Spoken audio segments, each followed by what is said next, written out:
इस वीडियो के अंदर मैं आपको एक ऐसी स्ट्रेटेजी बताने वाला हूं जो एक्सपायरी वाले दिन आपकी इन्वेस्टमेंट को कई गुना कर सकती है। 10 गुना या फिर 20 गुना तक आपकी इन्वेस्टमेंट वहां पर हो सकती है। तो चलिए स्टार्ट करते हैं। तो आपको क्या करना है, आपको पूरे दिन एक्सपायरी वाले दिन वेट करना है और आपको देखना है कि क्या मार्केट बड़े मूव कर रहा है या फिर बहुत ही छोटा मूव दे रहा है मार्केट। मतलब कि अगर आप निफ्टी के अंदर ट्रेड कर रहे हो तो आपको ये देखना है एक्सपायरी वाले दिन तो क्या निफ्टी बड़े मूव कर रही है। वो नीचे भी जा सकती है, ऊपर भी जा सकती है। जैसे अगर हम आज की एक्सपायरी का देखें तो पहले निफ्टी नीचे गई है और उसके बाद नीचे कंसोलिडेट होने के बाद वो फिर काफ़ी ऊपर गई है। तो मतलब मार्केट में मूव तो आया है। अगर मार्केट बहुत ही थोड़ा मूव देता है, मतलब ऊपर नीचे और बहुत ही छोटी छोटी कैंडल बनाता है, मतलब मार्केट कहीं पर भी ज़्यादा बड़े मूव नहीं दे रहा है, तो उस दिन आपको इसी स्ट्रेटेजी को फॉलो नहीं करना है। तो आपको सबसे पहले तो आपको ये चेक करना है।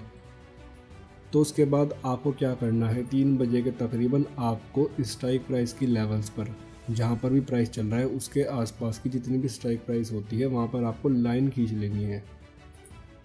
जैसे अगर हम यहाँ पर देखें तो एक होगी तकरीबन 16,200, 16,150, फिर उससे नीचे आपकी होगी 16,100 और ऊपर हो गया आपकी 16,250। अब इसके बाद आपको क्या करना है, जैसे ही निफ्टी मूव करती है और आपको लगता है कि कोई भी स्ट्राइक प्राइस है वो आउट ऑफ द मनी चली गई है, मतलब जैसे कि आप यहाँ पे देख सकते हो कि जैसे यहाँ पे प्राइस नीचे आया है, ठीक है, 3 बजे के बाद, तो आपने यहाँ पर देखा है कि तकरीबन प्राइस यहाँ पे नीचे चला गया है, ठीक है। उस टाइम जो सबसे पास की इसकी स्ट्राइक प्राइस है वो है 16,150 की।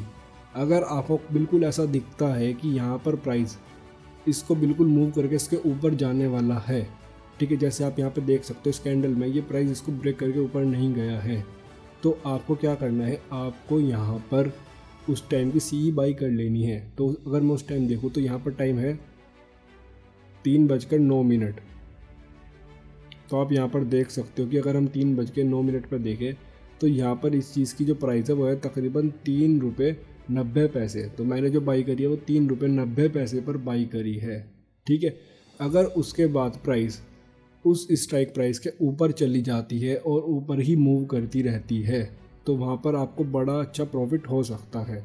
अगर मैं यहाँ पे बात करूँ जो 3 या 4 रुपये में स्ट्राइक प्राइस बाई करी है तो उसने कितना प्रॉफिट दिया, तकरीबन आप यहाँ पे देख सकते हो 500% या फिर उससे भी ज़्यादा, तकरीबन 550% तक का इसने यहाँ पे प्रॉफिट दिया है, ठीक है। इन्वेस्टमेंट आपकी यहाँ पर कितनी बैठती, तकरीबन एक लॉट में आपकी यहाँ पर इन्वेस्टमेंट बैठती 200 रुपये, और जो यहाँ पर आपको प्रॉफिट मिला है वो तकरीबन 1,000 रुपये का आपको यहाँ पर प्रॉफिट मिल सकता था। अगर 1,000 रुपये नहीं मिला है तो 800-900 रुपये का एक लॉट में प्रॉफिट, ठीक है। ये ज़्यादा प्रॉफिट नहीं है, पर आप ये भी तो देखो कि आपने कितनी कम इन्वेस्टमेंट करी है। 200 रुपये इन्वेस्ट करके अगर आपको 800 रुपये मिल रहे हैं तो आपका जो लॉस होगा वो यहाँ पर होगा सिर्फ 200 रुपये का, और जो आपका टारगेट है वो 800 रुपये, उससे भी ज़्यादा भी हो सकता है। अगर मार्केट यहाँ पर और ज़्यादा ऊपर चला जाता, अगर वो 16,200 के भी ऊपर चला जाता तो यहाँ पर और ज़्यादा आपको प्रॉफिट हो सकता था।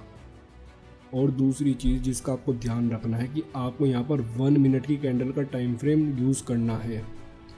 अगर मैं एग्जांपल लूँ बैंक निफ्टी का, तो बैंक निफ्टी में आपको अलग अलग स्ट्राइक प्राइस पर यहाँ पर लाइंस खींच लेनी है, जैसे 34,900, 34,000, 35,000, उसके बाद 35,100, 35,200। तो जैसे कि आपको यहाँ पर दिखता है कि यहाँ पर ही नीचे चला गया है प्राइस, पर फिर भी ऊपर जा रहा है, मतलब रिवर्स कर रहा है, ठीक है। जो भी सबसे वाली स्ट्राइक प्राइस पास में होगी उसमें ही आपको ये देखना है। अगर वो उसके पास है बिल्कुल और लगता है कि उसको ब्रेक करके ऊपर चला जाएगा तो वहाँ पर आप एंट्री कर सकते हो। तो आपको क्या करना है, यहाँ पर आपको एंट्री करनी है 35,000 की स्ट्राइक प्राइस में, आपको यहाँ पर उसकी कॉल में एंट्री करनी है। अगर मैं आपको उसको दिखाऊँ तो ये आप यहाँ पे देख सकते हो, अगर आपने यहाँ पर एंट्री करी है तकरीबन 3:10 पे, ठीक है, तो आपकी एंट्री यहाँ पर होगी तकरीबन 30 रुपये में, और जो आपका प्रॉफिट हुआ है वो है तकरीबन 200 कुछ % के लगभग आपका प्रॉफिट यहाँ पर हुआ है। अगर आप जल्दी एंट्री कर लेते हो तो आपको वहाँ पर और ज़्यादा प्रॉफिट भी हो सकता है। यहाँ पर आप देख सकते हैं कि यहाँ पर आपको 700 तकरीबन % तक का प्रॉफिट हो सकता है। अगर आपको लगता है कि इस कैंडल में अगर रिवर्स हो जाएगा प्राइस तो आप वहाँ पर एंट्री कर सकते हो, नहीं तो आप सेकंड कैंडल में भी एंट्री कर सकते हो। तो यहाँ पर आपको एक चीज़ का ध्यान रखना है, जब भी आप इसी स्ट्रेटजी को फॉलो करोगे तो आपको बहुत ज़्यादा इन्वेस्टमेंट नहीं करनी है। इस स्ट्रेटजी के अंदर रिस्क रिवॉर्ड रेशियो तो बहुत अच्छा है, पर इस स्ट्रेटजी की एक्यूरेसी बहुत ज़्यादा अच्छी नहीं होती है। इस स्ट्रेटजी के अंदर आपको तकरीबन 60% चांस होता है कि आपको लॉस होगा और 40% आपको चांस होता है कि आपको प्रॉफिट होगा। बट आपको ध्यान देना है कि आपका जो भी यहाँ पर प्रॉफिट होगा वो आपकी इन्वेस्टमेंट से कई गुना होगा, ठीक है।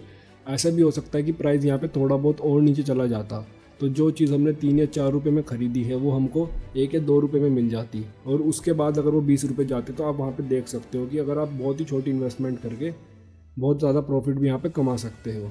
तो ये थी वो स्ट्रैटेजी जिसको आप फॉलो कर सकते हो एक्सपायरी वाले दिन, ठीक है। ये बहुत हार्ड स्ट्रैटेजी नहीं है। हाँ, इसमें थोड़ा सा आपको काम रहेगा, आपको स्ट्राइक प्राइस पर लाइंस खींचनी है, उसके बाद आपको देखना है जैसे ही आपको लगे कि कोई स्ट्राइक प्राइस फिर से ब्रेक होने के बाद वो फिर से अगर प्राइस वहाँ पर ऊपर जाएगा या फिर नीचे जाएगा, अब यही स्ट्रैटेजी आप पुट में भी फॉलो कर सकते हो। तो इस स्ट्रैटेजी को आप कॉल में ही नहीं पुट में भी फॉलो कर सकते हो कि जैसे आपको लगता है कि प्राइस मान लीजिए यहाँ से ऐसे नीचे जा रहा, ऊपर गया है, तो मान लीजिए जैसे प्राइस 16,150 के ऊपर गया है और ऊपर जाके रिवर्स करने लगता है और उसके पास की जो स्ट्राइक प्राइस है वो है 16,150 की पी। अगर आपको लगता है कि मार्केट उसको फिर से ब्रेक करके नीचे चला जाएगा तो आप वहाँ पर 16,150 की पी बाई कर सकते हो। तो जैसे ही उसके प्राइस नीचे जाएगा वहाँ पर आपको फिर से प्रॉफिट होने लगेगा। तो आप इसको पी में भी फॉलो कर सकते हो और सी में भी फॉलो कर सकते हो। हाँ, यहाँ पर आपका रिस्क रिवॉर्ड बहुत अच्छा रहेगा और थोड़ी सी एक्यूरेसी कम रहेगी, इस चीज़ का आपको ध्यान रखना है। तो इसलिए इस स्ट्रैटेजी को फॉलो करते टाइम बहुत ज़्यादा इन्वेस्टमेंट नहीं करनी है। अगर इस तरह की स्ट्रैटेजी और ज़्यादा सीखना चाहते हो और शेयर मार्केट के बारे में और ज़्यादा सीखना चाहते हो तो इंटेलिजेंट बुल को सब्सक्राइब ज़रूर करिए।